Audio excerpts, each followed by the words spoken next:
expectations.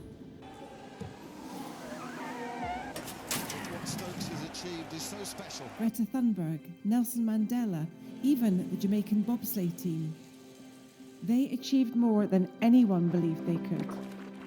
Peter was one of those people, an unknown, impulsive fisherman who, against all odds, left a legacy that we can still learn from. Maybe if God could use him, he can also raise us above our own expectations. Could we achieve more with him than we think is possible?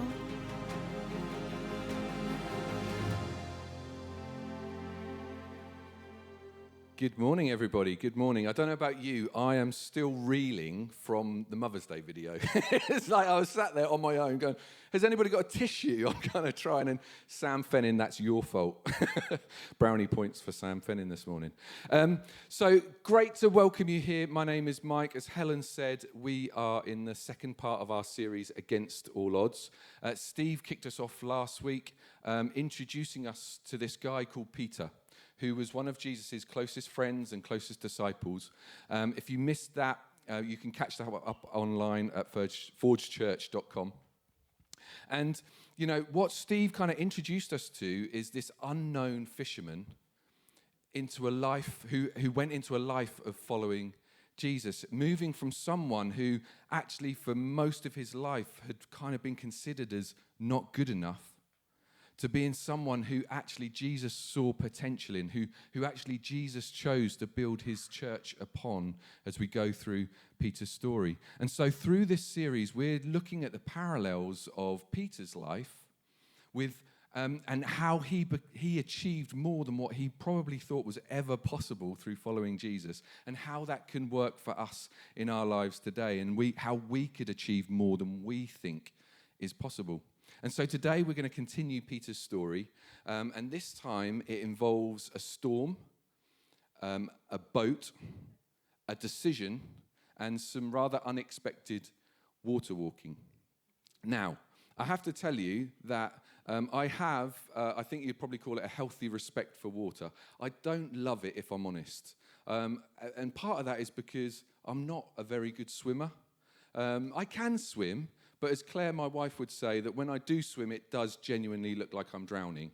And it does. I have to be honest. I try my best, but it does look like I'm in trouble. And lifeguards often get twitchy when I'm around. I've also not spent that much time on a boat, but I did have quite a memorable experience on a boat in Egypt. We were on a day trip. We were out before COVID. Can you remember those times? We had gone to Egypt as a family on holiday, and we decided to go for a day trip and to apparently swim with dolphins. And so we set off. It was, to be honest, an awful day. And I genuinely thought that rather than swim with dolphins, I thought I was going to die. And I'm not kind of overplaying that. I'm not sort of adding embellishing the story. I genuinely thought I was, because it was a beautiful day. We sailed out. We were the only family that didn't suffer with seasickness that day, but everybody else did on the boat. That was nice. And we went out, and apparently we eventually found these dolphins. And so a bunch of us got ready.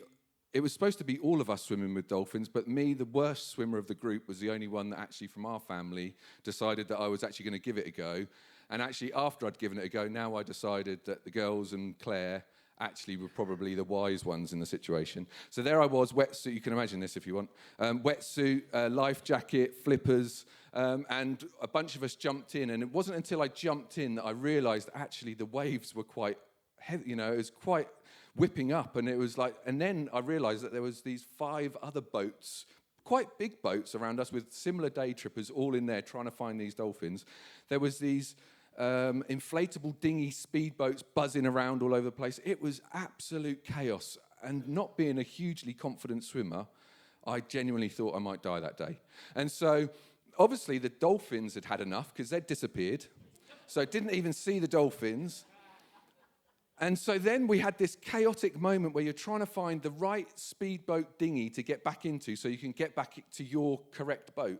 So there we are, it's all chaos. And then by the time you find your boat, you've got to climb over this dinghy. And it's really difficult and it's really tough. But we managed it. And then there was just this one remaining lady struggling. And it was hard. It was really hard to get. So there we all were, trying to pull her up. She's got a wetsuit, life jacket. We're all in the same gear. The Egyptian guides are all trying to help, trying to pull her over. And it wasn't very easy. And one of the Egyptian guides goes overboard. He recovers and then starts pushing from underneath. And then eventually she kind of flops over the side of this thing. And we're all like relieved. But she's kind of landed on her back, legs everywhere, disorientated. And then we realized that she'd laid across on her back entirely across our flippers. So none of us could move or balance, and then the speedboat jet, sets off to find out, and we all end up landing on top of this poor lady, and we never did see any dolphins. So given all of that, perhaps I'm not the best person to be talking about a story about a boat in a storm and walking on water, but bear with me, and pardon the pun, should we just dive in? Hey. So, we find this story in the New Testament. It's in the book of Matthew, which is one of 4 accounts of Jesus' life that we find right at the very start of the New Testament. And this story happens immediately after the feeding of the 5,000. I'm sure you've heard of that story before. And Jesus has basically sent his disciples out before him on a boat across the Sea of Galilee. And Jesus has remained on land to go and pray alone. So we find the disciples on a boat, and that's where we're going to pick up this story. So as it says in Matthew 14, meanwhile, the disciples were in trouble, far away from land, for a strong wind had risen, and they were fighting heavy waves. About 3 o'clock in the morning, Jesus came toward them, walking on the water. When the disciples saw him walking on the water, they were terrified. In their fear, they cried out, "It's a ghost." But Jesus spoke to them at once. "Don't be afraid," he said. "Take courage. I am here." Now, Peter, he's kind of the first to realize it's Jesus in this situation. Now, as we'll go through Peter's story through the rest of this series, Against All Odds, kind of Peter becomes known as this kind of rash, hot-headed, impulsive, kind of instinctive kind of person. And yet, in this very moment, he recognizes Jesus. And for a moment, he considers the possibility of what could happen here. He says this, "Lord, if it's you," Peter replied, "tell me to come to you on the water." Peter doesn't say, "Lord, I know it's you, I'm coming, look out, make room." He stops and he waits. And he says, "Lord, if it's you." And it's if in that moment, in Peter's head, he's asking this question, what if? What if? And this what if moment is a really key thought that I want to think about today. He says, because when what if pops into our heads, it can prompt a number of different reactions from us. It can prompt different emotions. You see, when we ask what if in situations, it can either stop us in our tracks. Well, what if this happens? What's the point in even starting? And you don't even start. Or what if can freak us out? What if, it can send us into a bit of a spin. Or what if can excite? Well, what if that was to happen? Wouldn't that be amazing? And so what if prompts these different emotions? And in this moment, Peter is thinking, what if? And he asks Jesus for a word, and that's exactly what Jesus provides. It says this as the verse continues. "Come," Jesus said, "come." No details or directions, no advice or instructions on how to walk on water, just come. What would you do in this situation? Would you choose the water or the boat? What would you choose? Because if you step out from the perceived safety of the boat in a storm to walk on water, which the law of physics would tell you is probably not going to mean that, or probably will mean that you will sink. But as a wise person once said, and as John Ortberg, who wrote a fantastic book that entitled with this phrase, would say, they would say this: if you want to walk on water, you have to get out of the boat. And in this moment, Peter thinks, what if? what if I could walk on water? What if I could achieve something beyond which I could ever imagine? What if I trust this Jesus with this? Despite it being against all odds, what if?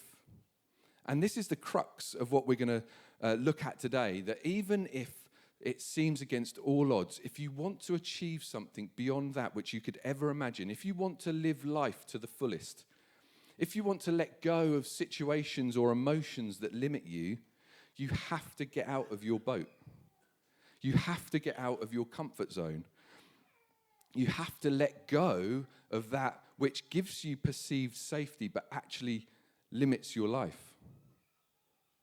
So let me ask you this. What is your what if moment? What is the area in your own life, perhaps where you need to get out of your boat? And perhaps the first question is, what is your boat? Perhaps we need to recognize that we may be in a boat to start with anyway. And the reality is we probably will all have our own boat. Perhaps even boats, as in a plural sense. And the reality is that we will have that.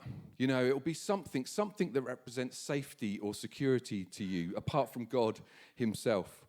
Something that perhaps you escape or retreat to comfort yourself with. Something that you can't or you don't want to give up. Even if it's holding you back, even if you keep returning to it. Perhaps your fear may tell you what your boat is. What is that produces most fear in you? Especially when you think about leaving it behind and stepping out. And your boat doesn't have to be something in a sense comfortable or in a sense positive. It could be an unhealthy habit. It could be an addiction. It could be an unhealthy relationship. It could be an unhealthy obsession with success or money. It could be about being selfish with your time or money because they give you security and you don't want to give those things away. It could be an emotion that you hold on to, that you cling on to, that you feel justified to keep retreating to. You know, something that stops you or you're afraid of letting go of, that's your boat. It's that in which limits your life and what your life could look like because it holds you back. Now, when I was preparing for this, I was thinking about what are the boats in my life or have been in my life, and there was one thing that kept coming through strongly, and believe me, I kept trying to ignore it and trying to think of another example, but for some reason this kept popping into my head, so I really feel like I need to share it. And my boat was a boat based on emotion. And actually that emotion was resentment and anger. That in one point in my life was something that was holding me back. And if I hadn't have been able to get out of that boat, it would have always been with me. You see, 10 years ago, my dad passed away. And I've shared this before if you've heard me speak. For 12 to 13 years before that, maybe longer, he had Alzheimer's. And of course, that was tough. We had fun with it, but it was also very, very tough, let's be honest. And in the last moments of his life, for about 36 hours, I think, we as a family were just waiting.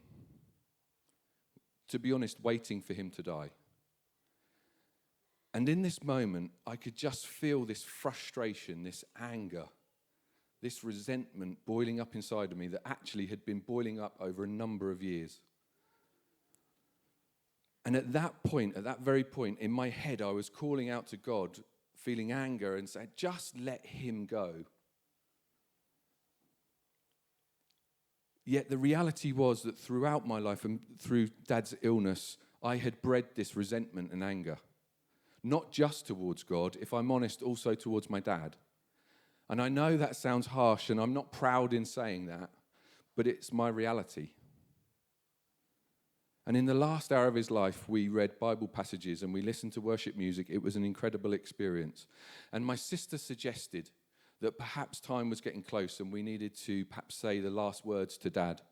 And my mum went first, and she's obviously a very emotional moment, and my sisters followed. And I was sitting the other side of the bed next to my dad, hearing these incredible words being said. And I could just feel this tightness, this resentment, this anger, actually this guilt that I'd been feeling those things and that I was feeling those things at that moment, and I was panicking. Do you know what? I was in my storm, like the disciples had found themselves. And I was sitting in my boat, but my boat was one of anger and resentment and guilt. And I was thinking, I can't come out with these nice words because I would feel such a hypocrite. And saying to God, you know, God, I can't let go of this. And in that moment, in that storm, Jesus came walking towards the water, walking on the water towards me. And he invited me to come. I might not have known it in that moment, but that's what he did. Come. Let it go and come. And so when it came to my turn, when my sisters had finished, that was my what if moment. What if I say this and it comes out wrong? What if I say this and these are the last words he hears? What if I can't? What if? I didn't know what I was going to say in that moment. I genuinely didn't know what I was going to say. But do you know what? All I did was I just poured out my heart. I followed Jesus' invitation to come. And in those last moments, I told my dad of those feelings of anger and frustration and resentment that I'd had, and that it hadn't actually just been aimed at God, but also towards him. And that I'd pointed this blame and anger towards him. But I tell you, it didn't stop there, because then came the words of Jesus' invitation to come. Because that wasn't the case. That wasn't the feelings that I had of my dad. I told him that I loved him, that I was sorry, that even if there was nothing to forgive, that I forgave him. That he was my hero and that I loved him so very dearly. And that was the reality of what I thought about my dad. And I don't know really what happened in the next moment, because I just collapsed over him. But in the moment, I know I got out of my boat. And if I had to let go of those things that had been limiting me, that I'd kept retreating to in some kind of justification of how I should feel, or actually self-protection. And shortly after that, my dad passed away. And I know that if I hadn't have done anything, if I'd have stayed in my boat and clung on to this perceived safety of anger and resentment, as bizarre as that may sound, I'd still be holding on to that today. The burden of that would have followed me around for the rest of my life. It would have eaten away at me, and it would have limited my life, and it would have ultimately limited me from being free from that burden. And because I was able to say yes, and I just went for it, he freed me from that burden in that moment with his invitation, Jesus' invitation to come. So I challenge you, what is your boat? Perhaps like me, it's an emotion. Perhaps it's an area of comfort. Perhaps it's an area of addiction, or it may be something really practical. Like you're in a job that you feel secure in, but ultimately you know you're kind of stuck in. Perhaps you're putting off a big decision. I know there'll be a lot of young people as part of the church that are thinking about their next steps. Perhaps you're putting off that decision to go off to university or do an apprenticeship or whatever it might be. Perhaps that's your boat you need to step out from. Because that's where the tension is. And you may have this what-if moment in those moments where Jesus is calling you to something better. Calling you to step out of a situation of perceived safety, one we've kind of convinced ourselves with, but is actually holding you back. And he's calling you out to come, to leave that behind, because he knows there's more to life than sitting in the boat. He has something even better for each one of us. And so let's go back to Peter. Peter decides in his what-if moment, wait, I'm going overboard. He must have been afraid of what was going to happen. Of course he would have, but he just goes for it, and he takes that step as the verses continue. Then Peter got out of the boat, walked on water, and came toward Jesus. The reality is, as he climbs overboard, he takes one step. And often when we think about stepping out of a comfort zone, if we're going to release something that is holding us back or move away from something that is kind of limiting us, it can feel massive, it can feel huge, it can feel like a huge leap. But ultimately it starts with one step and then another. And each time we take a step, we overcome the fear of what if, and we grow. And before we know it, we can be walking on water, whatever that might look like for you. So Peter's doing well. And then as the verses say, it goes on. But then he saw the wind. He was afraid and beginning to sink, cried out, "Lord, save me." Peter sees the wind. Actually, physically, nothing has changed. The wind and the waves were always there. Even when he made the decision to go overboard, they were there. But Peter's focus switches away from Jesus and is distracted by the waves and the wind. And John Ortberg, in this book that I referenced earlier, he pictures it like this. Do you remember Wile E. Coyote from the cartoons? Yeah. Anybody under kind of 30 is thinking who? So Wile E. Coyote, he runs off the cliff chasing the roadrunner, and without noticing, he's fine. He's still pumping his legs, and he's totally fine. But it's when he looks down, he starts to plummet. Apparently, it's not the running off the cliff that does him in. It's the realizing that he has. And this is really key. You see, this is really key. What's really key is this. What you must learn to ignore is just as important as what you must learn to walk towards. Because it may be that you're walking in the right direction. But if you don't keep ignoring the unhelpful things around you, they can cause you to stumble and fall. And this is what happened to Peter. He sees the wind. And perhaps for us, the wind would translate to kind of setbacks, difficulties, obstacles we have to overcome. Perhaps it's old habits that we just can't let go of, addictions that we keep returning to. Perhaps it's feelings of guilt and doubt. And as Steve spoke about last week, this feeling of I'm not good enough. These are the things that can actually help cause us to stumble.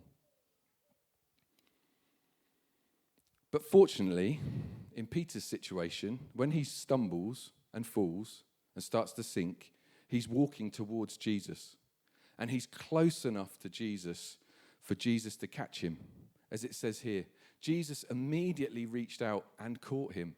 "You have so little faith," Jesus said. "Why did you doubt me?"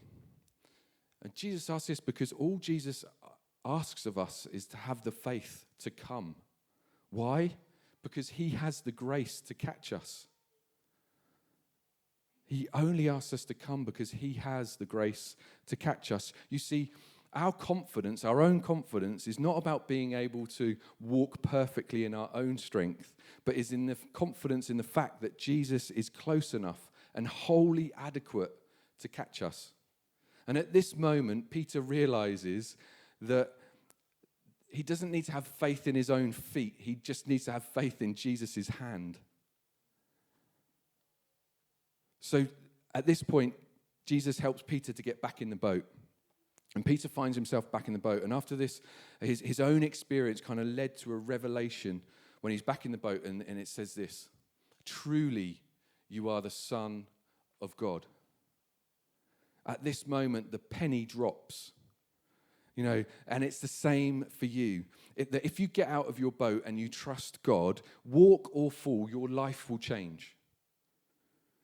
And every step of faith that you take will enlarge your view of God and deepen your relationship with him.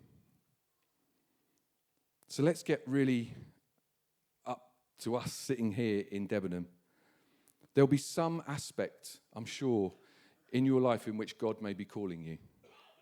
And he invites you to walk with him, to just come. He's inviting you to walk on the water with him, and he's inviting you to come. As simple as that. No instructions, no details. We don't know the end point. We don't know the exact plan. He's just saying, come. You see, the reason for that is the water is where Jesus is. He isn't in the boat. And if we stay in the boat, then we can't fully experience what he has for us. So in order to do this, we need to take the first step, a step of action. You know, if we're going to achieve more than you can ever imagine, if you want to live your life to the fullest, if you want to let go of situations and emotions that limit you, you need to get your feet wet. 2 weeks ago, Steve Fennin, he concluded our previous series, Catalysts. And he finished with a talk called Brave Moves, which was really, really closely connected with what I've been talking about today. And through this talk, Steve, I think, raised a fantastic phrase that really resonated with me. But he also challenged us with 2 questions in that talk, at the end of that talk.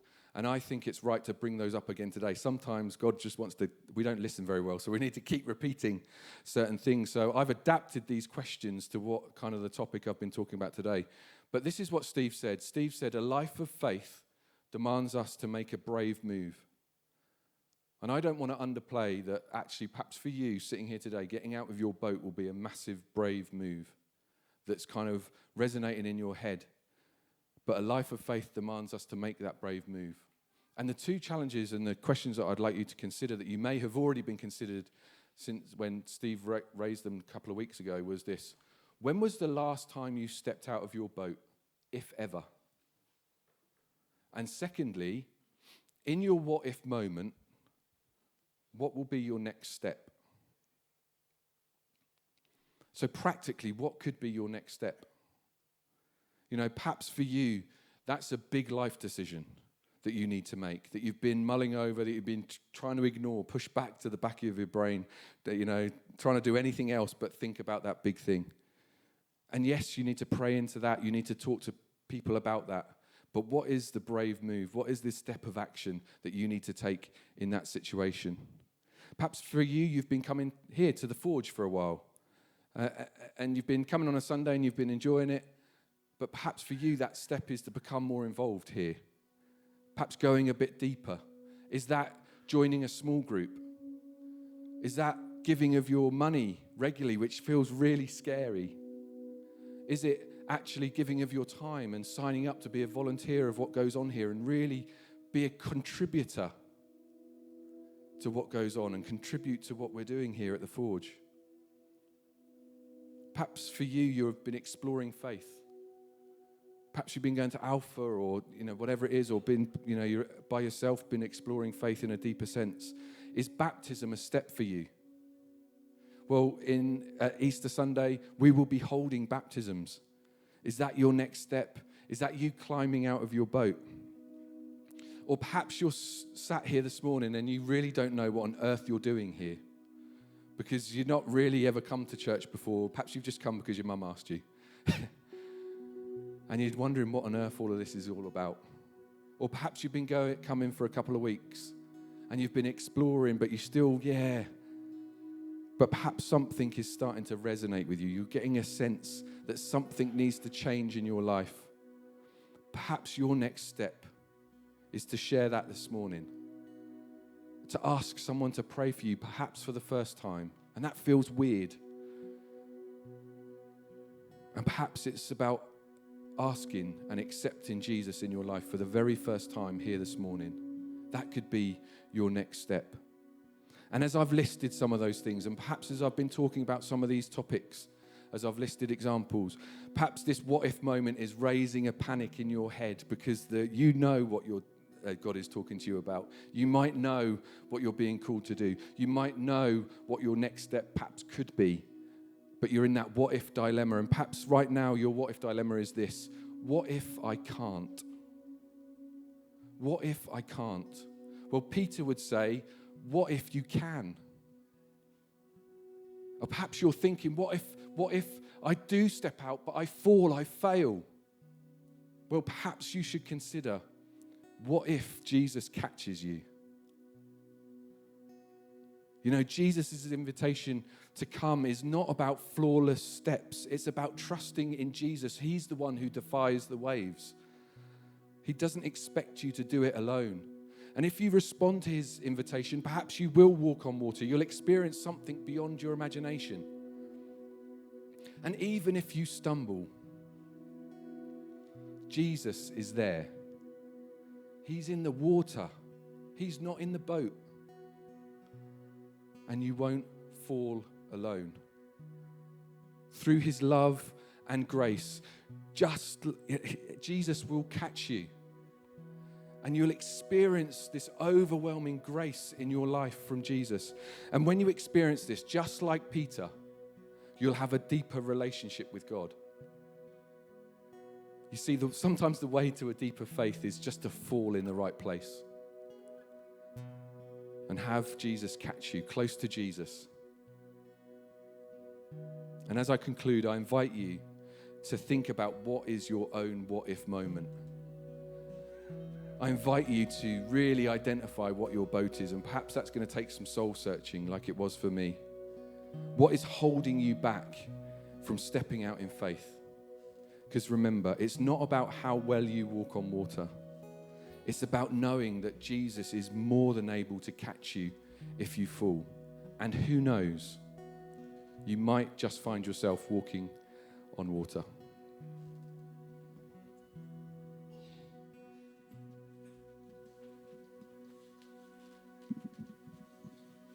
Should we